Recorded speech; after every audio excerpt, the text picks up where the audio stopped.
রাষ্ট্রের কোনো কাঠামো অকার্যকর হয়ে গেছে, সেখানে আপনি রিপেয়ার করার জন্য অ্যামেন্ডমেন্ট একটা সিস্টেম তো আছেই। কিন্তু সংবিধানের উপরে আশ্রয় দিতে হবে, এটা তো তাইলে আপনার শেখ হাসিনা কি দোষ করেছিল? আপনার নিশ্চয় মনে আছে আমাদের আর্টিকেল 7-এ কি ছিল? রাষ্ট্রের মালিক জনগণ। জি। এরপর উনি ক খ গ দিয়ে যুক্ত করেছে শেখ মুজিবের ব্যাপারে কোনো প্রশ্ন তোলা যাবে না, যদি কেউ এর বিরুদ্ধে কথা বলে তার 7 বছর জেল হবে। তাইলে তো এটা তো আপনি গণতন্ত্র না। গণতন্ত্রে আমি কথা বলবো, গণতন্ত্রের ডিবেট হবে, গণতন্ত্রের তর্ক হবে, বিতর্ক হবে, কিন্তু সর্বশেষ সংখ্যাগরিষ্ঠের মতামতের ভিত্তিতে যেটা নির্ধারিত হবে, দিস ইজ দ্য ডেমোক্রেসি।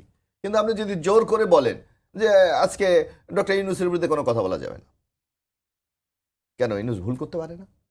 ইউনূসের কোনো পলিসির সাথে জনগণের দ্বিমত থাকতে পারে না? অবশ্যই থাকতে পারে।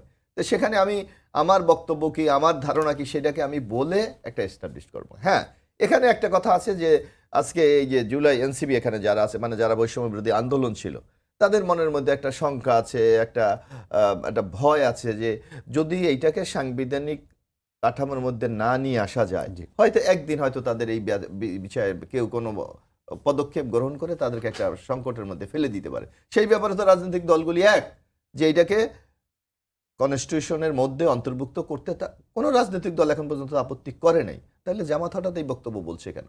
এবং কেউ কেউ আজকে দেখেন আপনি যে গণতন্ত্রের যাত্রা আমরা শুরু করেছি, কেউ বলছে যে ফ্রি আর না হলে ইলেকশনই করতে দেবে না। জি, ইসলামী আন্দোলনের হ্যাঁ, কেউ বলছে আবার যেমন এনসিপি বলছে যদি বিচার না হয় বাংলাদেশের নির্বাচনই হবে না। তো বিচার আপনি কি জোর করে কাউকে ধরে ফাঁসি দিয়ে দেবেন, যাবজ্জীবন দিয়ে দেবেন? বিচার করতে হলে তাকে আপনার সুনির্দিষ্ট তথ্য উপাত্ত রেখে প্রমাণ করতে হবে যে এই লোকটা অপরাধী।